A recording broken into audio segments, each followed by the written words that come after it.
देवता मम भूमंडले इहागच्छ भवन्तु शुभम। बोलो मम ग्रहे दीर्घ आयु भक्ति सिमरन नाम प्राप्तर्थम श्री देव आप इहागच्छ आप आवाहयामि स्थापनानि करो तमिहामाशीरो हमारे ऊपर अमृत बरसाइए ताकि हमारा कार्य आगे बढ़ सके। ओम मंत्रहीनम क्रियाहीनम भक्तिहीनम जनार्दन यत्पुरुषामया देव परिपक्वतं दुःखं गतं दारिद्र्यमेव च आगता सुखसम्पत्तिं मयां तव दर्शनात् अपराधसहस्राणि क्रियन्ते हर्षन्ति मया दातोऽपि मामत्व क्षमस्व परमेश्वर क्षमस्व परमेश्वरः। श्रीमन्महागणाधिपतये नमो नमः।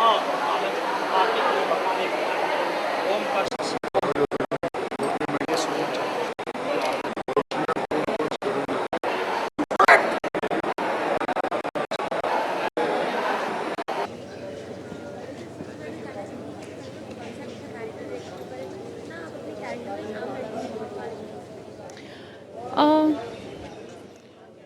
मैरिटल रेप हाँ है, लेकिन बहुत सारे और भी चीज़ें हैं जो हाईलाइट किया जा रहा है इस फिल्म में। जैसे एक आदमी का बहुत मतलब इग्नोरेंस एक लड़की के ऊपर, और कैसे एक साइकोलॉजी बदल जाते हैं शादी के बाद। तो मुझे यकीन है कि बहुत सारे लड़कियों को ये ऐसे फेस करना पड़ रहा है और वो बोल नहीं पाते हैं, वो सहन कर जाती हैं, लेकिन एक पॉइंट के बाद वो रुक के खड़ी होती है इसके अगेंस्ट। तो ये जो कहानी ये लड़की की है, ये बहुत ही वेल टू डू फैमिली से है, लेकिन बहुत सारे लोग हैं जो अफोर्ड भी नहीं कर सकते हैं ऐसे करना, तो वो सहन ही कर जाते हैं जितना भी हो सके। तो मुझे लगता है कि ये फिल्में मतलब करण जी जैसे मतलब पूरी चीज़ को दिखाए हैं, वो बहुत ही एक मायने रखता है और एक स्ट्रॉन्ग मैसेज कन्वे करते हैं। तो मुझे लगता है कि film is a very strong media, तो उसके ज़रिए हम लोग अगर कुछ मैसेज अच्छा दे सकते हैं दर्शकों को, वो जारी रहना चाहिए।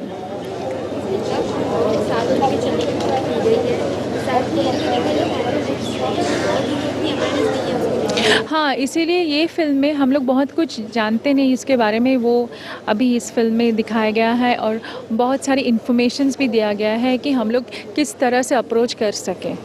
तो ये मुझे अच्छा लगा कि इस बात को हम लोग ध्यान दिया है कि लोगों को असलियत में हेल्प कैसे मिल सकते हैं। ऐसे मतलब बातों में नहीं, लेकिन लीगल सिस्टम में, पिनल सिस्टम में वो कैसे हम लोग आगे बढ़ सकते हैं इसके। सब्जेक्ट के बारे में कुछ नहीं कहूँगा, लेकिन सब्जेक्ट पर ये कहूँगा कि बहुत ही इंटरेस्टिंग सब्जेक्ट है, बहुत ही बोल्ड सब्जेक्ट है, सेंसिटिव है। शायद पहली बार इस किस्म के सब्जेक्ट पर पिक्चर बन रही है, एटलीस्ट कमर्शियल सिनेमा में। हाँ, इससे पहले कुछ एक फिल्में बनी हैं जो रेप रिलेटेड हैं, बट मैरिटल रेप या डोमेस्टिक वायलेंस के बारे में बहुत ज़्यादा फिल्में नहीं बनी। I remember one Shahrukh film, I think, and before that Insaf Ka तराजू।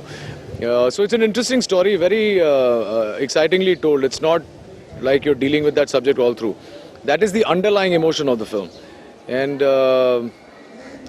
बाकी सब तो आप फिल्म देखने के बाद ही।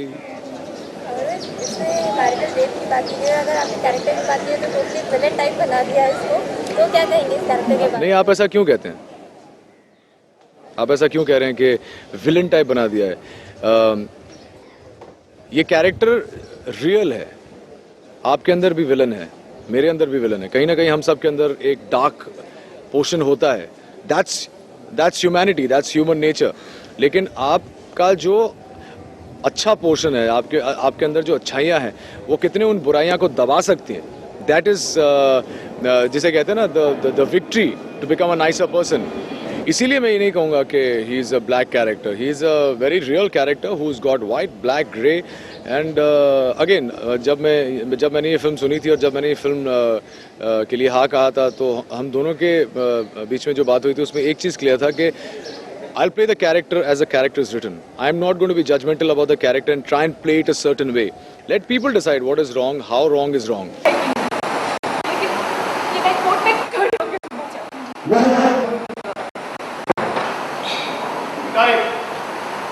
क्या हो गया तुम्हें? दिमाग खराब भड़का रहे तुम्हें? आखिर मैंने ऐसा क्या किया है जो एक बार क्या पति नहीं करता अपनी पत्नी के साथ? You raped me!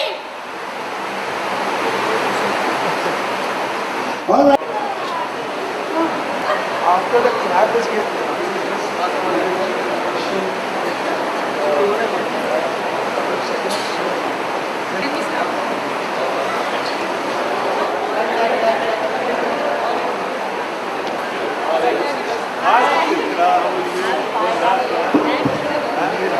Nice to see you in the camera. Okay, switch on the camera, then say whatever you want.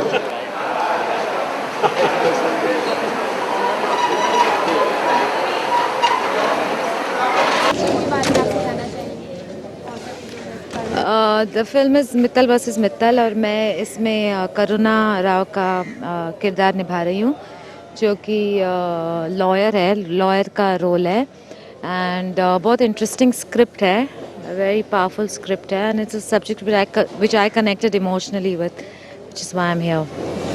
Love and law की बात की गई और देखा तो मैरिटल रेट्स के ये जो लॉज हैं लोगों में इतनी अवेयरनेस नहीं है उस चीज़ को लेकर, क्या आपकी फिल्म उस पर भी कहीं फोकस कर रही है? Definitely, it does focus on that, and it's a very pertinent and relevant issue, and it's important that these things come to light, and definitely इस फिल्म के ज़रिए वो होगा। तो जैसे मित्तल का टाइटल है काफ़ी अनयूजुअल है, तो आपको लगता है कि लोग इसको कॉन्सेप्ट के साथ कनेक्ट कर पाएंगे? मुझे तो इंटरेस्टिंग लगती है title because it's Mittal versus Karan Mittal and it's intriguing. जब टाइटल सुने तो ऐसा लगता है कि ये क्या है, किसके बारे में है, किस चीज़ के बारे में है, तो डेफिनेटली इंटरेस्ट तो है। Okay, please continue doing.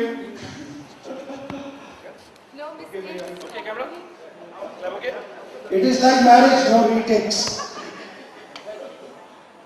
All right. Are we ready? Rohit, are you ready? All right. Satish. Roll sound. Camera. Clap. Shala Film Production, Mittal versus Mittal, Mahul Shah, all the best. Action. Mitali, ये जो तुम्हारे साथ हुआ है वो न जाने कितने लड़के के साथ हो रहा है। मैं जानती हूँ और ये भी जानती हूँ मेरे पास सिर्फ दो चॉइसेस हैं, एक मैं खामोश हूँ और दो करण मित्तल को कोर्ट में ले जाऊँ।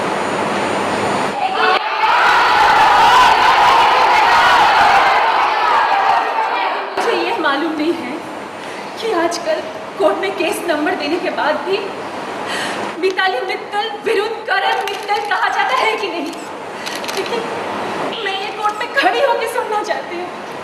गुड गर्ल मिताली, मिताली, ये क्या कर रही हो तुम? क्या कर रही हो यहाँ पर?